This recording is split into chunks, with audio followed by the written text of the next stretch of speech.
What do you imagine when you hear the word prison, bars, justice, regret? In Argentina, for some women, the reasons they end up behind bars are far stranger. Not drugs, not murder, but pregnancy. Yes, pregnancy. In a world where poverty, gender, and biology become chains tighter than any metal, the womb becomes a bargaining chip. In 2025, 17.3% of women in Buenos Aires' 8 major prisons were pregnant. That's double the number from 2018. In these cells, clean water is rare, but being pregnant gets you privileges: a softer bed, a locked door, a moment of peace from violence. Some women get pregnant not for love, not by choice, but to survive. Motherhood is redefined. Here, it's a passport, a tool, a form of protection. This isn't just about crime. This is about survival in a system that leaves no choices, only consequences. They say it's manipulation. We say it's adaptation. Today, we take you behind the walls, into the shadow world, where life is currency, and giving birth can be the last card you hold. Her name was Mariela. In 2024, she entered a women's prison in southern Buenos Aires. 5 months in, she was pregnant. No one asked who the father was. No one looked into what happened. But suddenly, the system became kinder. She was moved out of a crowded 6-person cell, given a private room, extra food, eggs, milk, and twice a month, a psychologist came by to check in. She only said, "I don't remember whose it is." This isn't rare. In the past 2 years, over 50 pregnancies inside Argentine prisons were recorded, most with no father listed. But the contrast hits hardest after birth. Mariela held her baby for 20 minutes. Then a nurse came in and took the child away. No explanation. No goodbye. The next morning, her privileges ended. She was back in a shared cell. Was this her choice? Or was it her weapon? Inside these walls, pregnancy is no longer just a personal matter. It's currency. A gamble for safety, comfort, and sometimes, just to be seen.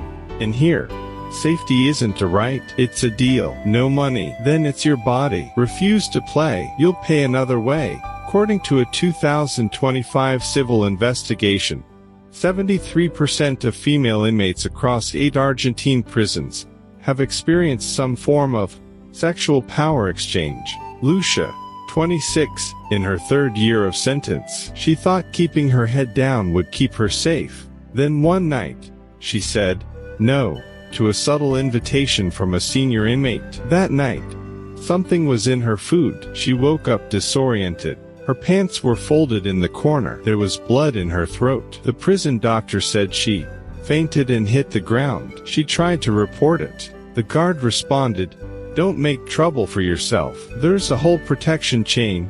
Older inmates handle the grooming. Guards pretend not to see, or worse. Male doctors ask for cooperation during exams. Outside smugglers supply pills, condoms, silence. No one says it outright, but everyone knows the rules. Lucia learned to negotiate. A clean pad, a warm meal, or one night left alone. This isn't choice, it's a survival formula. Here, your body is currency. Obedience is the code. Resistance is the real crime. She's pregnant, not for love, not for family, but because it grants her access. In some Argentine women's prisons, pregnancy isn't just a condition, it's a currency. A long-time-ago investigator puts it bluntly: pregnant inmates hold economic value within the prison ecosystem. They receive extra meals, lighter workloads, and external medical checkups. In later stages, they can even apply for parole or transfer to a softer unit. It's called a strategy. Others call it an investment. Yes, some women get pregnant on purpose, not for motherhood, but for survival. Inside D3 wing of a Buenos Aires facility, a 24-year-old sits on her bed, sewing a baby sweater she was just approved to receive.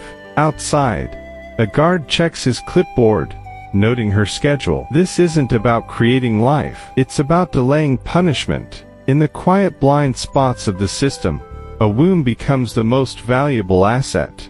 Inside these walls, The most lucrative item isn't drugs or weapons. It's a pregnancy certificate. In 2023, dismissed Dr. Hernan R. confessed he issued fast-track pregnancy exams for female inmates. Each one cost $400. He made over $10,000 a month at his peak. These papers granted privileges, medical leave, private rooms, early release. But he didn't act alone. At least 6 prison guards were involved in arranging pairings. They sent specific inmates to visitation rooms, where contact with outside men was quietly facilitated. Then the doctor would confirm the pregnancy. No one spoke. No one needed to. A former inmate put it plainly, "Guards don't touch you, but they know who will." The doctor just entered it into the system. This isn't just exploitation, it's valuation, a structured market of access and silence. Because here, power isn't about oppression, it's about negotiation, and what you're willing to trade. In Argentina, the core of power in women's prisons is controlled entirely by men. For the past decade, all 14 female prison directors nationwide have been male. They rarely enter the cells, but they control a complex power network, from managing supplies, approving visitations, medical clearances, to blocking outside interviews. This is not chaos. It's a finely tuned institutional ecosystem. A former guard admitted anonymously, "Did you see that they consent? They're smarter than anyone, using the rules to protect themselves." Power here is more than force and oppression. It's silent exchanges and tacit agreements. This network links people, goods, and information inside and outside, holding the prison's iron walls intact. Behind this power lie countless women's struggles and compromises, and the survival paths they carve with intelligence. My wife got pregnant just 3 months after going inside, but we never saw her even once before the trial.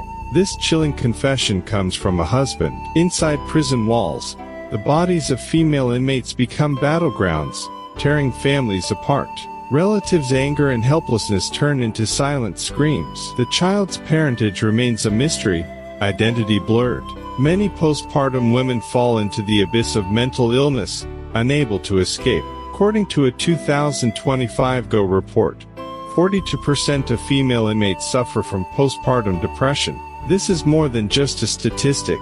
It reflects countless broken families. Outside the prison, wives face the double blow of husbands' incarceration and prison pregnancies. Their pain cuts deep, like a restless wind piercing the soul in the dead of night. A forgotten tragedy woven by power and desire, where the anger and helplessness of family members echo the rawest cries. In Argentina's women's prisons, the media lens is nearly severed. Local news reports are repeatedly taken down, silencing voices of exposure. The National Human Rights Office responds coldly and simply, "No records of relevant human rights complaints." Complaint letters vanish without reply, as if a public blackout is unfolding. This is more than silence.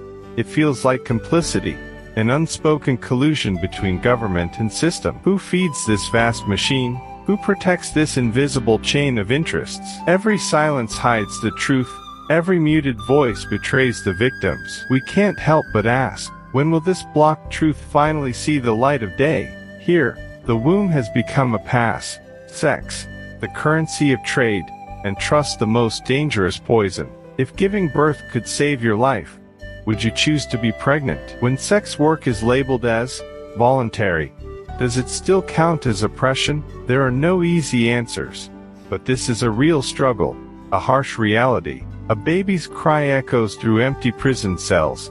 A female inmate cries behind cold iron bars, clutching an ultrasound image. A prison file labeled "Future" silently flips in the cold wind, reminding us this is not just their story, but a wound in society itself. You may choose not to believe it, but they have no choice at all.